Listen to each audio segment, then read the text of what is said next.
Hello मेरे प्यारे बच्चों, कैसे हो आप सब लोग। आई होप सब मस्त हैं, ज़बरदस्त हैं। A very warm welcome to the शदुआ क्लासेस।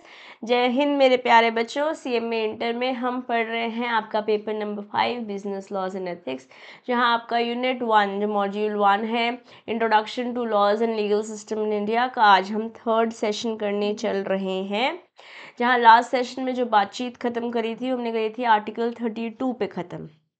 यस, आर्टिकल 32 हमने यहाँ पर ख़त्म किया था और रिवीजन देखे थे। And I have given you this chart format for purpose of revision. आप इसे तो इस्तेमाल कर ही सकते हैं, but I brought to you the hand written notes also, ताकि कंसोलिडेटेड वे में जब आप रिवीजन हैंड रिटन नोट्स के थ्रू कर रहे हो तो आपको 10 किताबें नहीं खोलनी पड़े।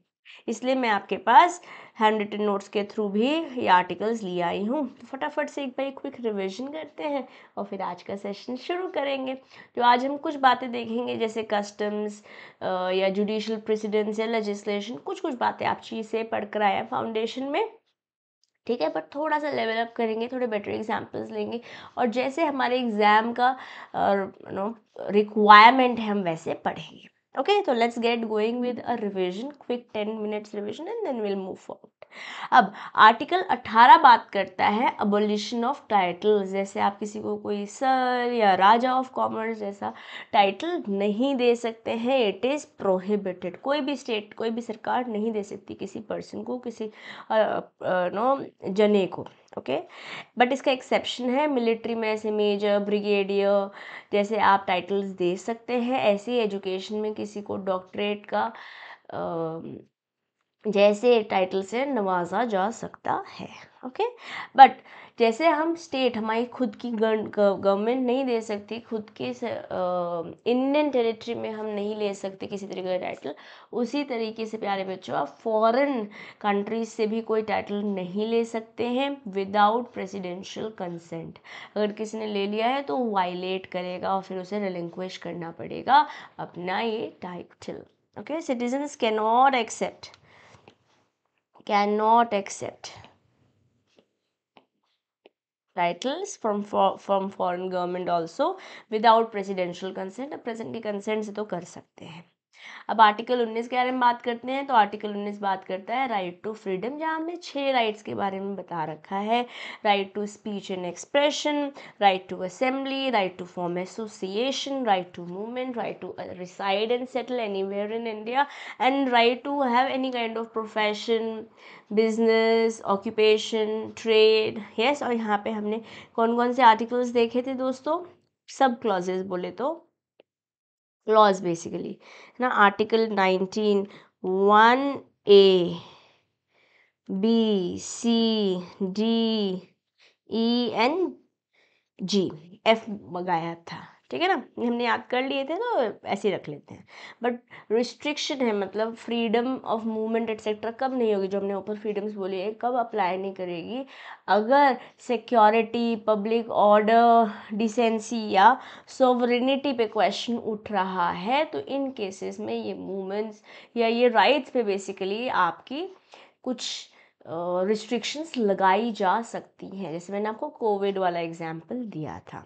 Okay, now let's talk about article 20 which gives protection to people to be tried for offenses. So basically it is not particularly tried, here we are talking about conviction of offense. Okay, यहाँ हम 3 बातचीत करें हमने, ex facto, ex post facto law, double jeopardy and self incrimination.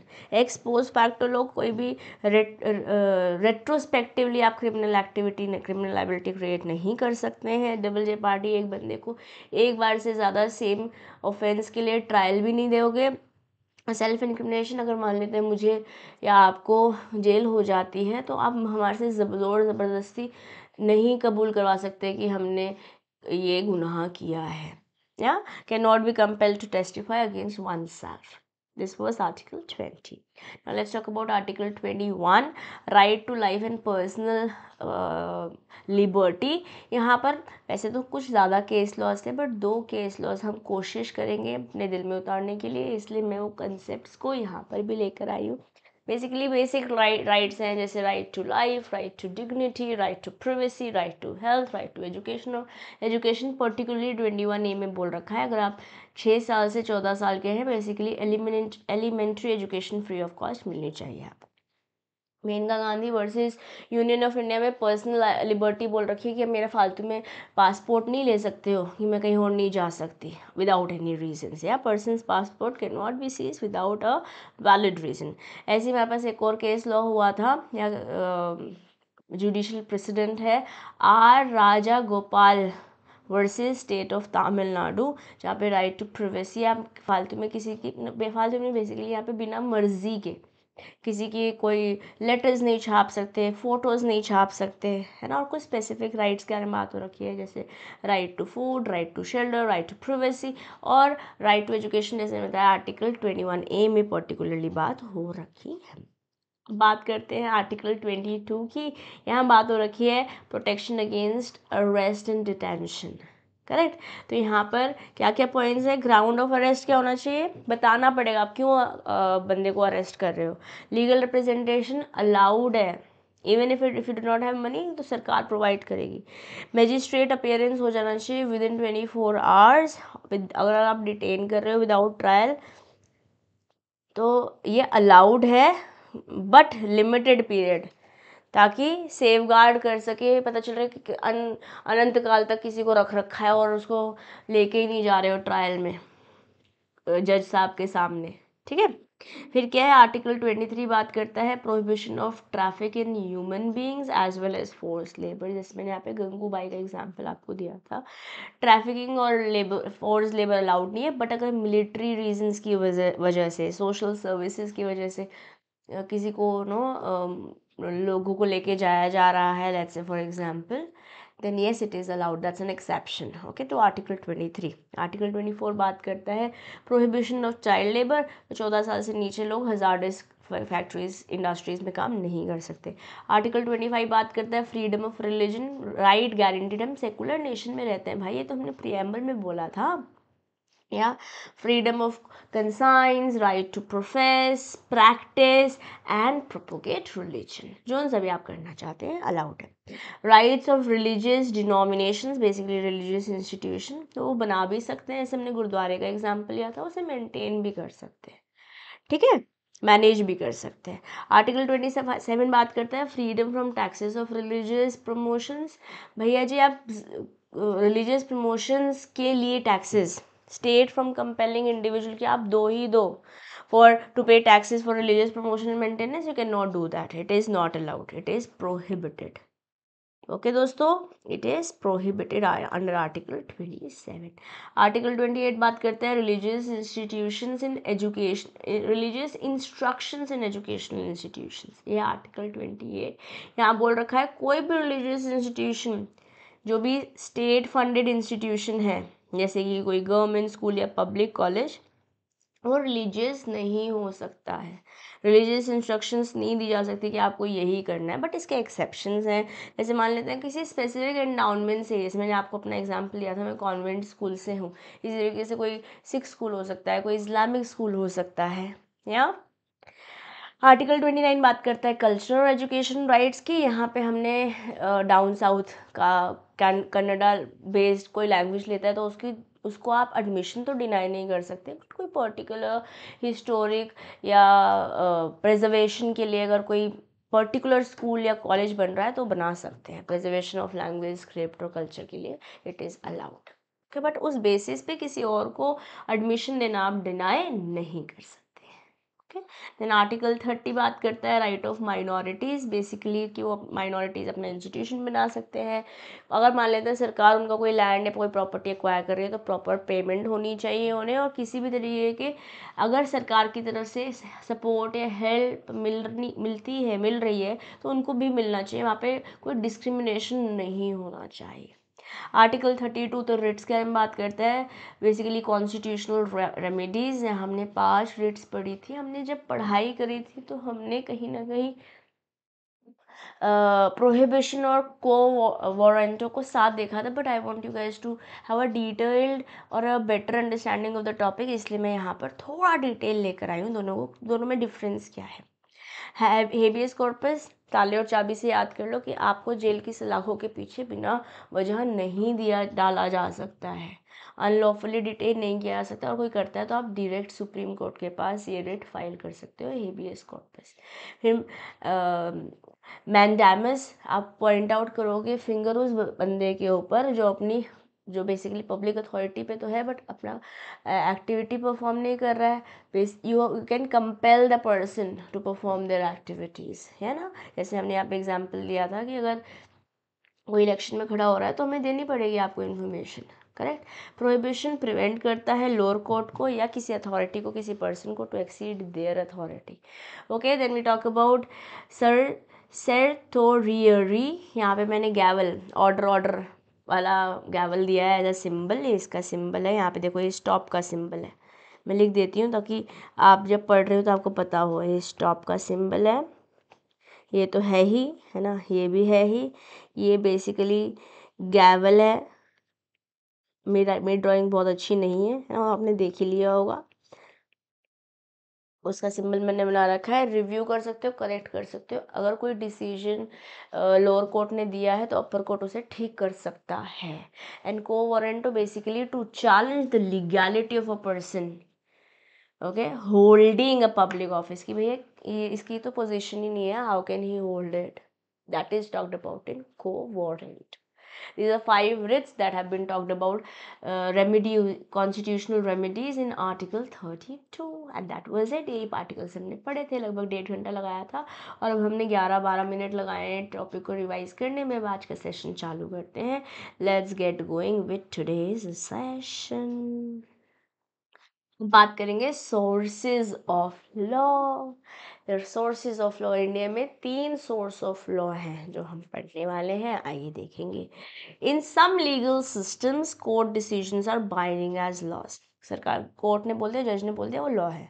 On the basis of above discussion, 3 major law can be identified in modern society. आज जो हम follow कर रहे हैं वो या तो कस्टम्स के बेसिस पे है, या जुडिशियल प्रेसिडेंस के बेसिस पे है, या लेजिस्लेशन के बेसिस पे भी हो सकता है। ना when I talk about custom, I am talking about रिवाज, रीति रिवाज होते हैं ना, कि हमारे यहाँ तो यही रिवाज है, उसकी बेसिस पर भी लॉ बने हैं। जुडिशियल प्रेसिडेंस, जैसे कोई केस आया और उसको हम एज रेफरेंस ले रहे हैं, जैसे Mohori Bibi versus Dharmodas Ghosh, Indian contract act में माइनॉरिटी में हम उसकी दुहाई देते हैं ना। एंड लेजिस्लेशन तो लॉ है, एक्ट बन रहा है। These sources are essential in defining and enforcing rights, duties in the justice system of the state. State जब भी मैं बोल रही हूँ यहाँ पे स्टेट नहीं है, मतलब जैसे उत्तराखंड, उत्तर प्रदेश स्टेट नहीं बोल रहे हैं, मैं यहाँ सरकार की बात कर रहे हैं, गवर्नमेंट की बात कर रहे हैं। Each of these sources contributes uniquely to development and operations of law. तीनों का अपना अपना रोल है, साथ मिलके भी, अकेले अकेले भी। तो कस्टम्स के साथ शुरू करते हैं। सब सोर्सेज ऑफ लॉ में let's talk about customs first.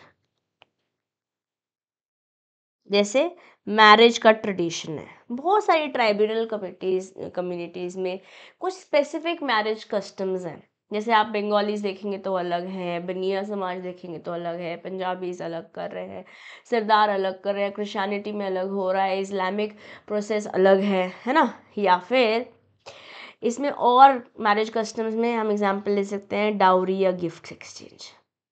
ये लड़के वाले ये देते हैं, लड़की वाले ये देते हैं, या have been practiced for generations and these customs were later formalized। मतलब अगर हिंदू मैरिज हो रही है तो वर वधू को और वधू वर को पहले गार्लैंड देंगे या फिर मांग में सिंदूर भरेंगे, 2 चुटकी सिंदूर की कीमत तुम क्या जानो। कौन से बाबू, विवेक बाबू, आई डोंट रिमेम्बर विच बाबू इज इट। खैर, अब मैं क्या बताई थी आपको कि हमारे हिंदू रिलीजन में, या फिर अगर आप क्रिश्चियनिटी में बात करते हैं, जब तक प्रीस्ट नहीं बोल देंगे ना that I now declare the Chandler and Monica as lawful husband and wife.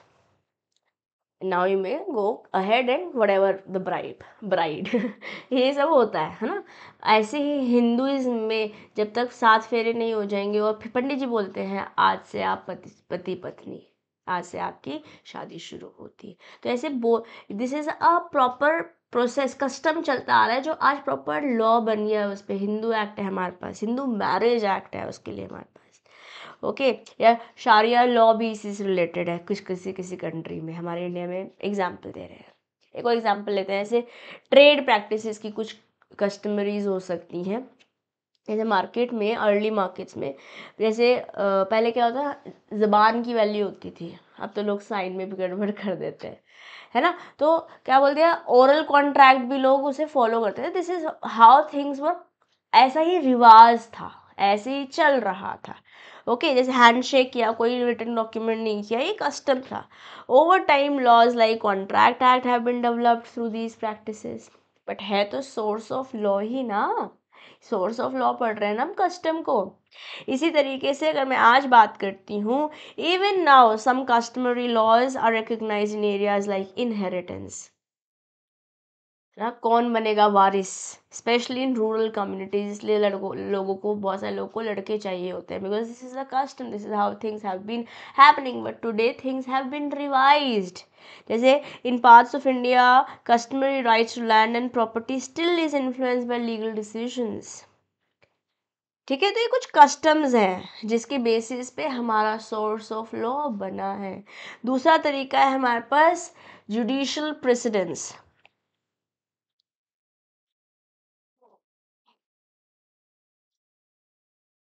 या जुडिशियल प्रेसिडेंस, कोई कानून बना, मतलब बेसिकली कोई लॉ हुआ था, उसको हमने लैंडमार्क जजमेंट जैसे ले लिया है, उसके बेसिस पर अगर एक नया केस आया तो हमने बोला कि इस केस में ये हुआ था, सिमिलर सिनेरियो था, तो ये रेफरेंस रहा हमारी जजमेंट का, ओके। जैसे right to privacy in India, in the case justice K S पुट्टा Swami versus union of India, the supreme Court declared the right to privacy a fundamental right.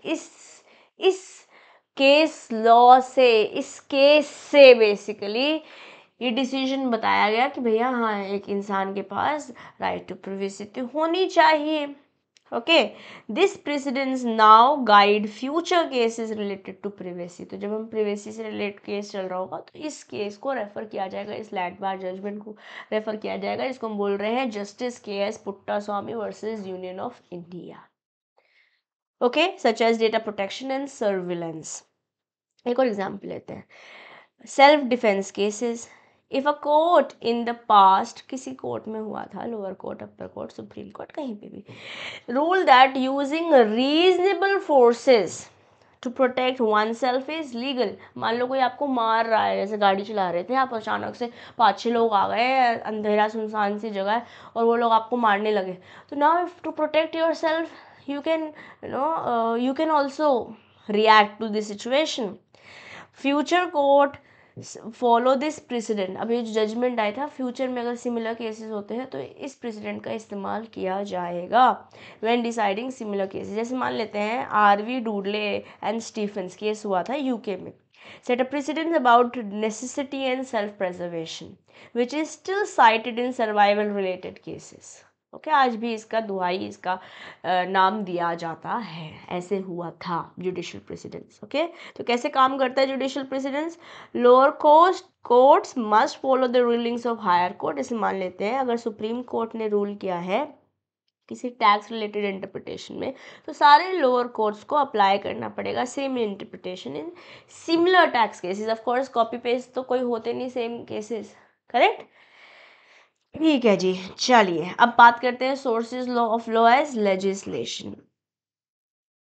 क्या legislation source of law हो सकता है? बिल्कुल हो सकता है। जैसे traffic rules के बारे में बात करते हैं, मोटर व्हीकल एक्ट है इंडिया में, एकदम क्लियर कहानी बता रहा है कि ड्राइविंग लाइसेंस कैसे चाहिए, क्या स्पीड लिमिट्स होनी चाहिए, क्या पेनल्टीज हैं अगर वायलेट कर देते हो, जो बोला है वो नहीं करते हो। Before legislation, before people followed in formal road rules that varied widely, कहीं पे कुछ और यूज हो रहा है, कहीं पे कुछ और यूज हो रहा है, लेजिस्लेशन आ गया, मोटर व्हीकल एक्ट आ गया, अब आपको यही फॉलो करना है। रेड मतलब stop, red light stop, stop stop, हाँ। फिर आर्टिकल, सॉरी, एग्जाम्पल 2 देखते हैं, एनवायरमेंटल प्रोटेक्शन, ओके, जैसे क्लीन एयर एक्ट 1970 में आया था यूएस में, इंडिया में नहीं, इंडिया में तो आपको पता है कौन सा AQI आता है इस समय, was passed to reduce air pollution. This legislation directly address industrial pollution which customs और court rulings couldn't handle. customs भी एक source of law था और judicial precedents भी एक source of law था, तो इसलिए legislation लेकर आ गए भैया source of law, ये दोनों नहीं कर पाया handle, तो ओके तो कैसे आज ये काम करता है, जैसे मान लेते हैं लेजिस्लेशन बनाया गया नए चैलेंजेस के लिए, आज टेक्नोलॉजी साइबर क्राइम बहुत हो रहे हैं, तो IT एक्ट 2000 आया in India, in India basically IT Act 2000 in India defines cyber offenses and penalties and ensuring safety in digital world. वैसे तो हम सेफ नहीं है डिजिटल वर्ल्ड में, बट एनी विच वेज, तो अगर मेरे को तीनों के बीच में डिफरेंस बताना है बच्चों, बहुत इंपॉर्टेंट है हमारी अंडरस्टैंडिंग के लिए, बहुत इंपॉर्टेंट है, हमारे सिलेबस में कोई टॉपिक है तो हमें आना तो चाहिए, तीनों के बीच में डिफरेंस तो हमें पता होना चाहिए. When I am talking about customs I am talking about रिवाज, यस, ट्राइबल मैरिज प्रैक्टिस, जैसे या फिर एग्जांपल ले लेते, किसी ने हाथ मिला के काम चालू, आज कॉन्ट्रैक्ट एक्ट है उसके लिए, ओके उसी से लिया एक है. Judicial precedence, privacy rights in India, Puttaswamy case मैंने यहाँ पे आपको बताया. बेसिकली जुडिशियल प्रेसिडेंस को आप ऐसे मान सकते हैं एक मिसाल जैसे, अगर मैं हिंदी में एक एग्जैक्ट इसका वर्ड बताऊँ, इट इज न्यायिक मिसाल. तो एक मिसाल जैसे ले लिया कि इस केस में ऐसा हुआ था, माइनॉरिटी के केस में अंडर इंडियन कॉन्ट्रैक्ट एक्ट, और सिमिलर सिनेरियोज में हम इसको रेफर कर सकते हैं. एक जो हायर कोर्ट ने जुडिशियल प्रेसिडेंट लिया है उसको नीचे वाले कोर्ट्स को फॉलो करना होगा. यस, जैसे प्रिवेसी राइट आया पुट्टास्वामी केस में, या self defence ruling I Dudley and Stephens में, इंडिया में नहीं था ये. Okay then legislation, what is legislation, इसको ऐसे बोल सकते हैं विधि निर्माण, हिंदी में इसको बोल सकते हैं विधि निर्माण, कि कैसे कोई चीज़ होनी चाहिए, वो कैसे निर्माण हुई, कैसे वो बनी बेसिकली. तो मोटर व्हीकल एक्ट बना ट्रैफिक रूल्स के लिए, क्लीन एयर एक्ट आया पोल्यूशन कंट्रोल में इन US.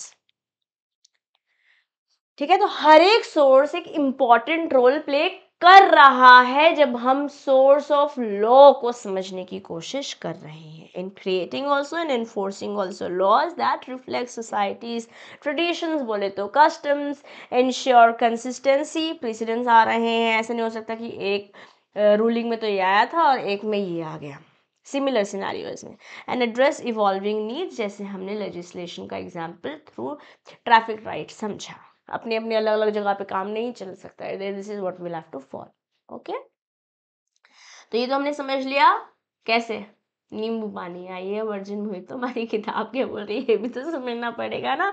Customs as a source of law, customs oldest source of law है. तो अगर मैं आप के इंस्टीट्यूट में एग्ज़ाम बना रही होती हमारे इंस्टीट्यूट में, हाँ, तो मैं आपसे ये question in form of MCQ भी पूछ सकती थी, इम्पॉर्टेंट है.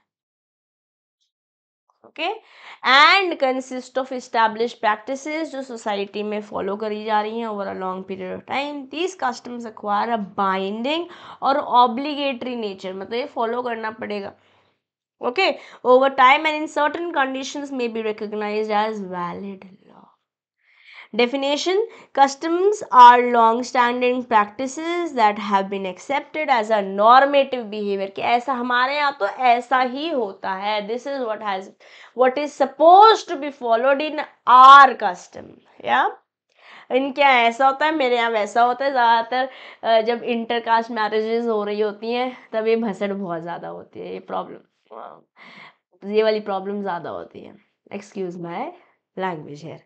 Okay like two of our friends got married after a long dating period और अलग अलग कास्ट से थे. my god I still remember, you might have also faced similar scenarios in your families or in your friends. yeah तो normative ऐसा ही हमारे यहाँ norm ही है, ऐसा ही होता है.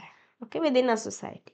Historical context बोले तो in ancient societies customs were the primary source of law. आज बदल गए हैं बट आज भी सोर्स तो है ही.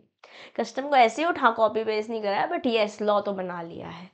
They were considered the real source of law and carried constitutional weight in governing social orders. Of course अब लोगों की भावनाओं का सेंटिमेंट्स का ध्यान भी तो रखना ही पड़ेगा ना, अगर हिंदू मैरिज होनी है तो 7 फेरे करने होंगे।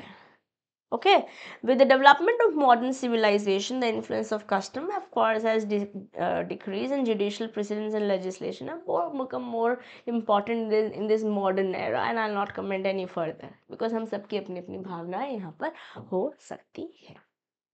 ठीक, चलिए अब बात करते हैं लीगल कस्टम्स में भी further classified into following types. How many types we have? General customs, local customs and conventional customs. इसको एग्जांपल से समझते हैं, फिर हर एक पॉइंट को समझेंगे। जैसे जनरल कस्टम्स में जैसे मान लेते हैं सभी लोग ऐसे ही फॉलो करते हैं, ऐसे 15 अगस्त को ही इंडिपेंडेंस डे मनाया जा रहा है, एक custom.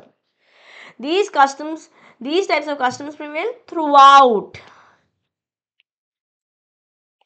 The territory of the state, है ना। जैसे इंडिपेंडेंस डे जो है पूरा नेशन ही सेलिब्रेट कर रहा है, entire country, entire state. Local customs are applicable to the part of state. जैसे फॉर एग्जांपल एक यूनिक वेडिंग रिचुअल है कि नो पान के पत्ते से ढक के सर पे ऐसे वाइट कलर का कुछ तो पहन के, I don't know what it is called, okay, तो वो पर्टिकुलर विलेज में वैसे ही फॉलो हो रहा है। ओके, तो ये कस्टम्स जो है स्पेसिफिक रीजन्स या कम्युनिटीज़ के हो सकते हैं। सिख मैरिज जो है वो बाबा जी के अराउंड लावा फेरे करके ही होती है, correct. Conventional customs, these customs are specifically applicable to parties within a contract or agreement। इसी particular scenario में, जैसे for example a custom in a trade where payment is made after 30 days, ये ऐसा ही कहानी है इस ट्रेड में कि 30 दिन बाद यहाँ पेमेंट होती है। मान लेते हैं कंस्ट्रक्शन के बारे में बात करते हैं, तो यहाँ पर यही कस्टम है कि स्टार्टिंग में 10% डाउन पेमेंट है, फिर 30%, फिर 40%, फिर बैलेंस पेमेंट जब पोजेशन आ रहा हो। तो ये कस्टम है, ये ऐसा प्रोसेस फॉलो किया जाता है। Okay, these customs are specifically applicable to parties within a contract or an agreement. When people enter into an agreement, they are presumed, ऐसे मान ले रहे हैं कि ऐसा है, ट्रेड के कंस्ट्रक्शन वाला कहानी हो रही है तो यही पेमेंट का टर्म रहेगा, यही इस पर्टिकुलर इंडस्ट्री में हो रहा है तो 30 दिन बाद ही पेमेंट करनी होगी, या okay. When people enter an agreement they are presume to adhere. Adhere मतलब फॉलो। अडेयर का क्या मतलब होता है प्यारे बच्चों? Follow to the customs and practice traditionally associated with the trade or activity। अच्छा, we will conclude today's session a little early, ठीक है। नेक्स्ट सेशन थोड़ा बड़ा करेंगे, बट आज का सेशन हमें इस टॉपिक के बाद फिनिश करना होगा। चलिए, टेस्ट फॉर वैलिड कस्टम। एक कस्टम वैलिड है नहीं, उसके लिए एक प्रॉपर टेस्ट है, okay. To be recognise as a source of law, a custom must satisfy several criteria, जैसे जुडिशियल प्रेसिडेंट या जस्टिस प्रिंसिपल डिटरमाइन करती है। अब ये क्या है, इन्हें समझने से पहले मैंने मिमोनिक आपके लिए बनाया है, उसको समझते हैं फिर यहाँ आएंगे, okay. All cool owls read magazines, ये हमारा टेस्ट है कस्टम्स का, वैलिड कस्टम्स का टेस्ट है। All cool owls read magazine, उल्लू, हाँ चलो। ए ऐसे यहाँ पे ACORM, ये पास टेस्ट है हमारे पास टू अंडरस्टैंड क्या ये वैलिड कस्टम है, लाइक अ जुडिशियल प्रेसिडेंट और a justice principle. Okay, what are these? Let's understand one by one. A is antiquity, कहने का मतलब है ancient है, बियॉन्ड लिविंग मेमोरी, कब से पता ही नहीं, अभी 4-5 जनरेशन मान लेते हैं कोई है भी, पहली बात तो 4 जनरेशन से ज़्यादा लोग अगर हैं तो शायद वो बालाजी के सीरियल्स में हैं, के ड्रामाज में हैं, बट लेट्स से कोई है तो उससे पहले से कोई चीज़ चलती आ रही है तो कस्टम है ना। यहाँ पे आप अपने दिमाग को कैसे इसे याद कर सकते हो? Antique ancient, antique ancient, okay. जैसे यहाँ पे आर्टिफैक्ट ले लो, अपने ब्रेन को याद दिलाने के लिए आर्टिफैक्ट ले लो। अच्छा, जैसे हमने शायद किसी में बेला चाव लिया था एंटीक वाले में, है ना। Something old and preserved over time is a. All cool owls read magazines. Now see is continuity, ऐसा तो नहीं कोई चीज़ शुरू हुई थी और ख़त्म हो गई, है ना, ये विदाउट इंटरप्शन चलती रहनी चाहिए, कॉन्टिन्यूअस, जैसे पानी की लहर है जो चलती जा रही है, पानी की धारा ना। Then O is for openness and employment as a right. कहने का मतलब है custom must be openly practice, छुपके छुपके नहीं, it should be recognise as a right by the community, कि भैया लड़कियां घर छोड़ के लड़कों के पास ही जा रही हैं शादी करके, this is how things have been practised. Okay, आप इसे अपने ब्रेन को कैसे याद करोगे, ओ से ओपन डोर, अगर आप चाहें तो, yes, open door policy, everyone knows and acknowledges, ऐसा ही होता है। अब इससे ज़्यादा मैं एग्जांपल दूंगी तो गड़बड़ हो जाएगी, बट ऐसे ही होता है, अपने दिमाग को समझा लो क्या हो सकता है। This is how it is, okay. Then R is reasonableness, meaning मतलब the custom must be fair and beneficial to the society, just because somebody did it ऐसे नहीं उठा लेंगे, रीजनेबल भी तो होना पड़ेगा ना। पहले सती प्रथा हुआ करती थी, but then it is no more a custom, जो हमें ज़रूरत नहीं उसे हटाना पड़ेगा। Just because something is being customary, वो सही तो नहीं होगा ना, हर चीज़ सही नहीं होगी ना, it has to be fair, reasonable होना पड़ेगा, meaning the custom has to be fair and beneficial to the society, sati वो is not being beneficial, yes.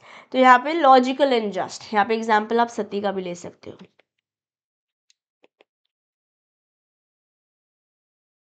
Sati therefore removed. Then M stands for morality and public policy.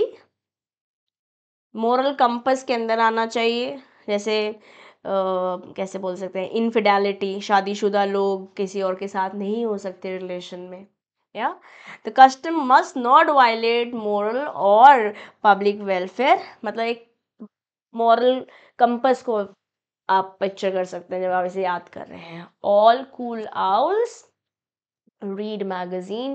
A is for antique, no, yeah, antiquity, A is for antiquity, इसको आप ancient से याद कर लेंगे। All cool, C is for continuous, ऐसे बीच में रोकने का नहीं कस्टम को, continuous। All cool owls, O is openness, acknowledge करें ओपन है, ऐसे छुपके छुपके नहीं हो रहा है, okay.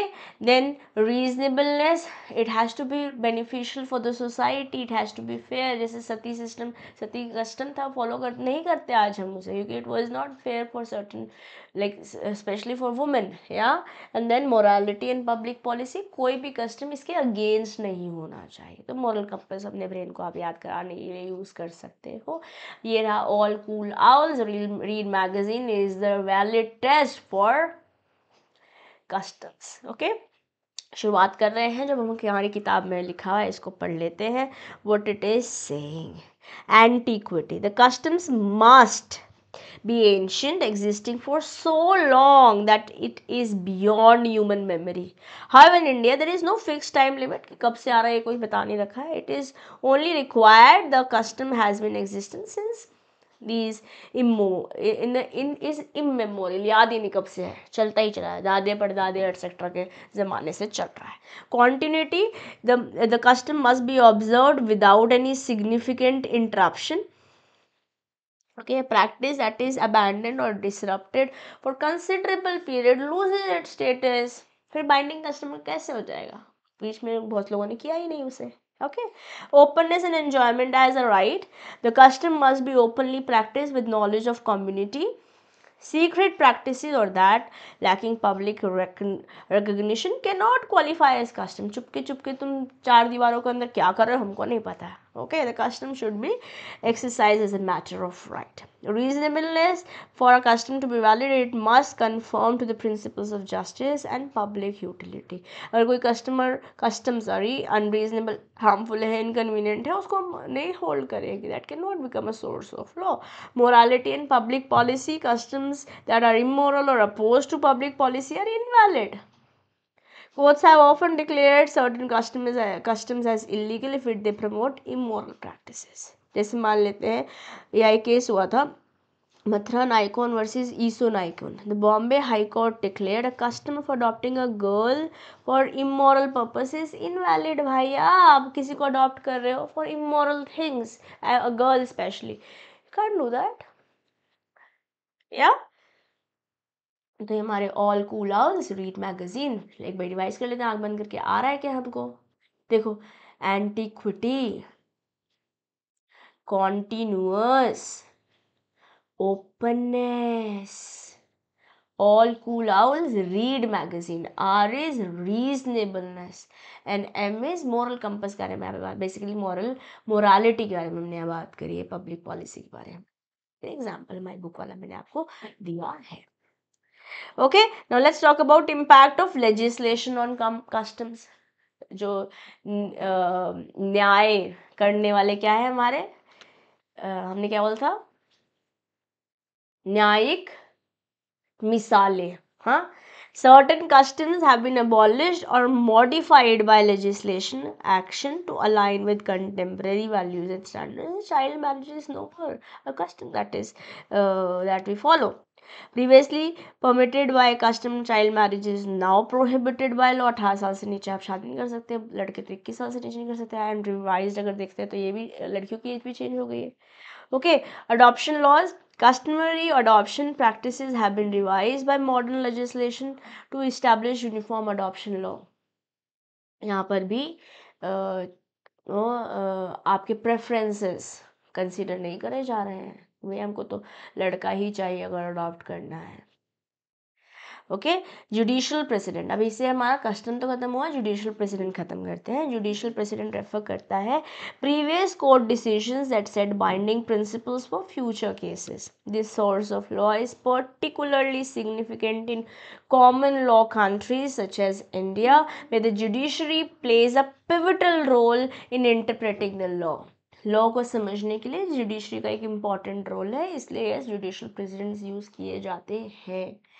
जैसे अगर मैं डेफिनेशन बोले तो judicial precedents consist of judgments from the superior court, जैसे high court is supreme court, which establishes rules और principles that must be followed by the lower courts as well.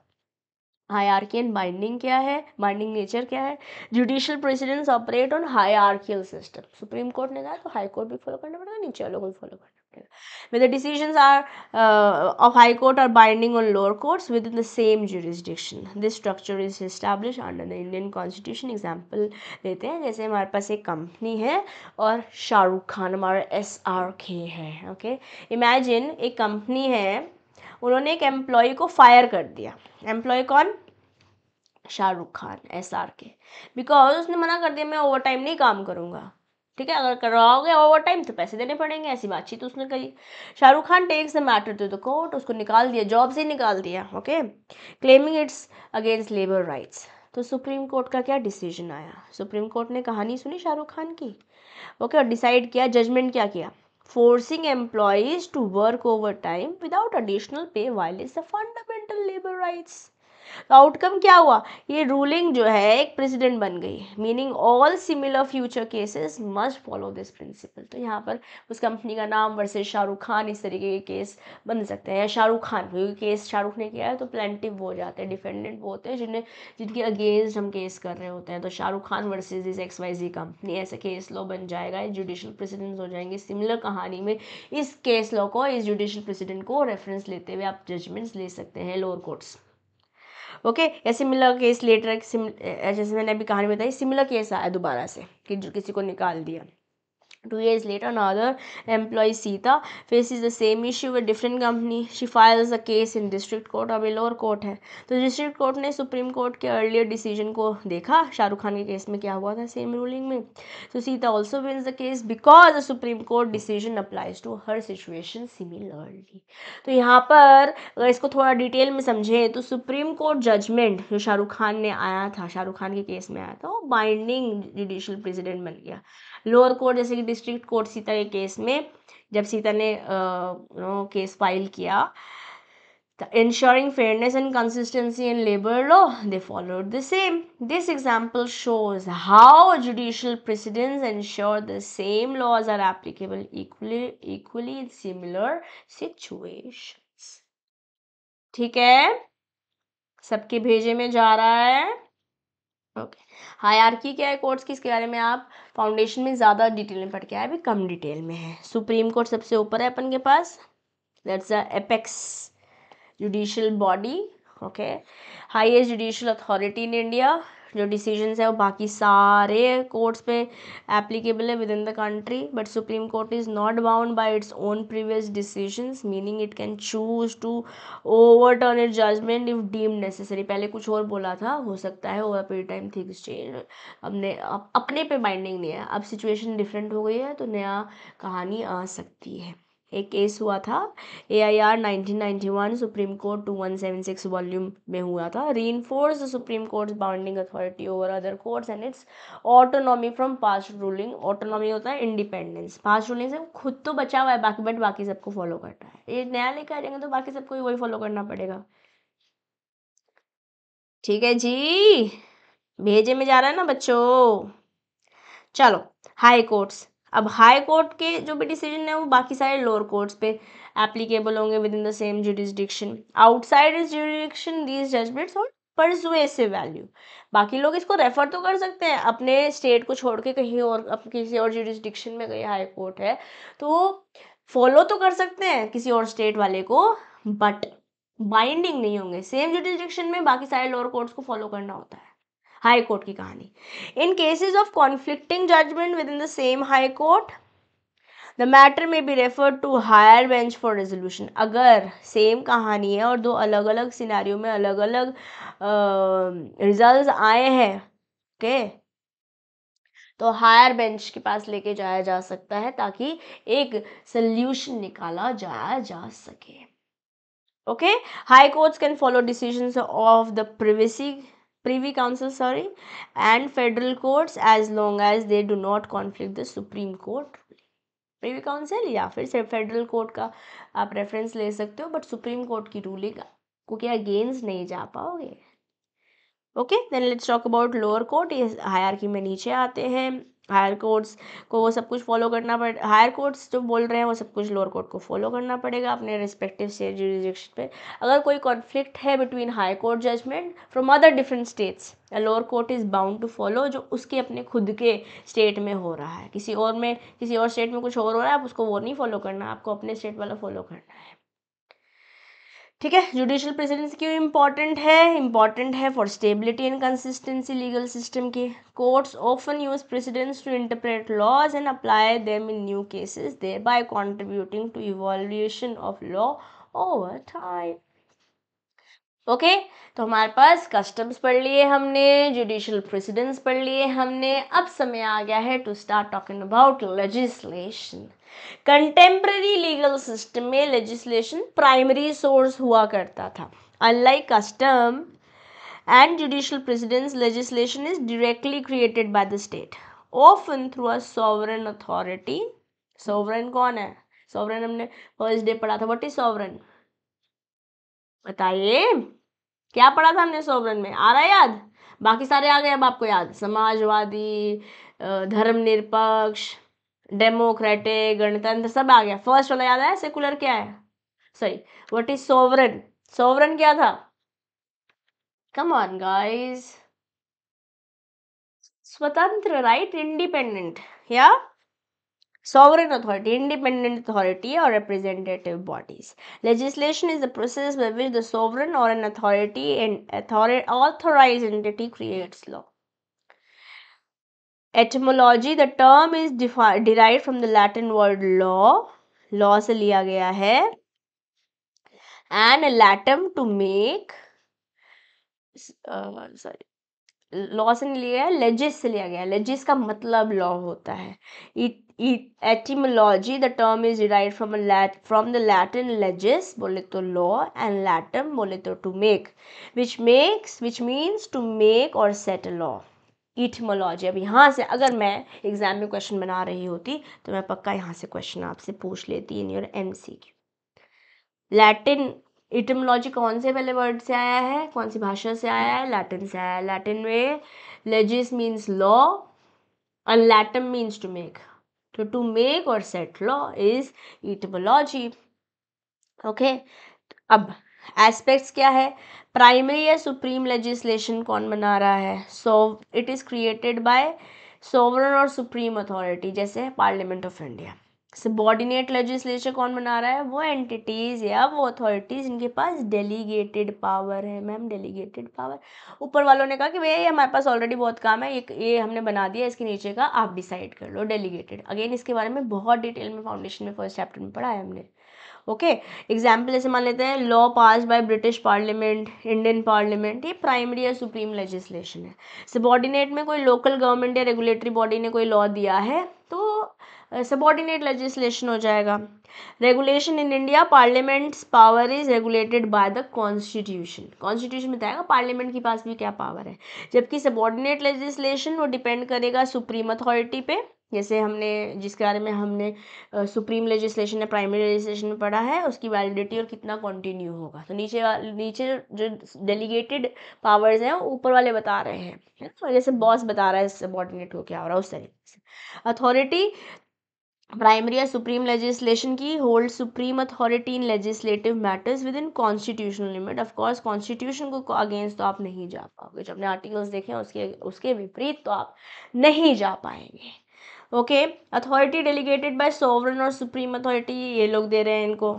Okay, constitutional limitation subject to constitutional limitation, जैसे कि Indian parliament not directly subject to constitution but must remain valid under delegation. जो boundary दे रखी है लक्ष्मण रेखा, उसे follow करना है। Not dependent on any external authority when I am talking about primary और supreme legislation, but subordinate legislation तो supreme legislation पे डिपेंडेंट होगी, वैलिडिटी के लिए भी और कॉन्स्टिट्यूशन के लिए भी। ओके, तो दो तरीके की लेजिस्लेशन टाइप्स हैं बेसिकली। This is what we are talking about types of legislation. हमारे पास प्राइमरी है और सबऑर्डिनेट सबऑर्डिनेट है, ठीक है। Primary is supreme and subordinate is something that has come from the supreme authority. Okay, created primary और supreme legislation is created by the sovereign और the supreme authority, जैसे कि parliament in law and the law is pass by British parliament और Indian parliament fall under this category. अगर ये table अपन को समझ में आ गया, this is all what is written in our book. थोड़ा सा बेटर लैंग्वेज में बेटर प्रेजेंटेशन के साथ चीज़ें दिमाग को ज़्यादा अच्छे से प्रोसेस हो पाए, इसलिए मैं ऐसे टेबल्स आपके लिए लेकर आती हूँ, ठीक है। In India parliament's power is regulated by the constitution making it subject to constitutional limitation. Nonetheless parliament hold supreme authority in legislative matters within these boundaries. Subordinate legislation, entities, authorities under powers delegated by sovereign or supreme authority. Subordinate legislation. Subordinate legislation किस पे dependent करेगी? Supreme authority पे, validity के लिए भी और continuation के लिए भी, ठीक है। वैलिडिटी के लिए भी और कॉन्टिन्यूशन के लिए भी। टाइप्स ऑफ सबऑर्डिनेट लेजिस्लेशन है हमारे पास, जैसे कि लोकल लॉज है, एग्जीक्यूटिव लेजिस्लेशन है, डेलीगेटेड लेजिस्लेशन है। इसको भी एक बारी पढ़ लेते हैं। वैसे ये आज हम यहाँ तक ही पढ़ेंगे, इसके आगे की बातचीत जो प्राइमरी और सबऑर्डिनेट लेजिस्लेशन की डिटेलिंग्स हैं, इनको हम नेक्स्ट सेशन में कर पाएंगे। ओके, चलिए local laws. Local laws enacted by local bodies, जैसे कि पंचायत या कोई municipal corporation within their jurisdiction, किसके द्वारा रिकग्नाइज किया गया है? 73rd and 74th constitutional amendment. चीज़ें बदलती रहती हैं, अमेंडमेंट्स आती रहती हैं, तो 73rd और 74th अमेंडमेंट में लोकल जुरिस्डिक्शन, लोकल गवर्नमेंट के पास पावर्स हैं। Okay, executive legislation involves delegated powers from the legislature to executive branch, allowing for detailed law making, known as delegated legislation.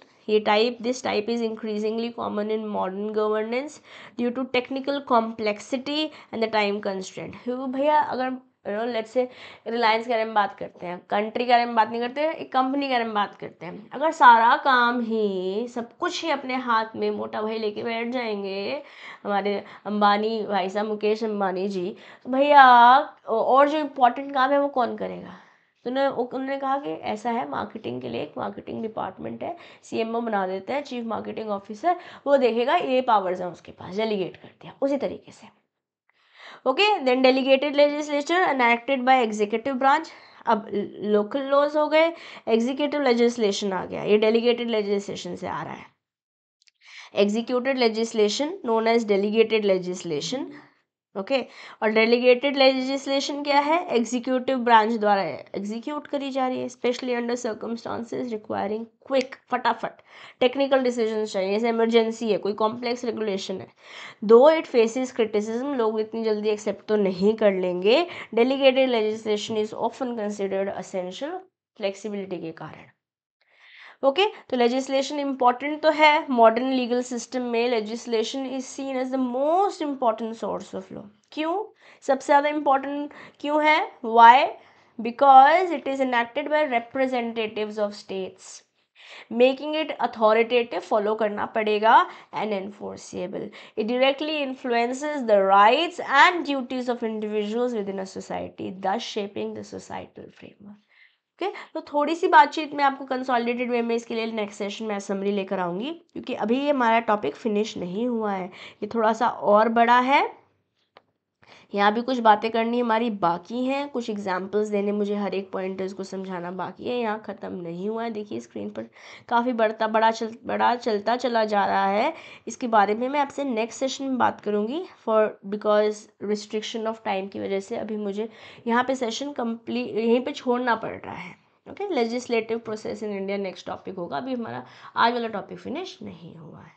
ठीक है, मिलते हैं फिर आपसे नेक्स्ट सेशन में। Till then keep learning, keep growing, and I'll see you in the next session. Till then, bye bye. प्यारे बच्चों, this is your friend and your teacher CM Disha Dua signing off for now.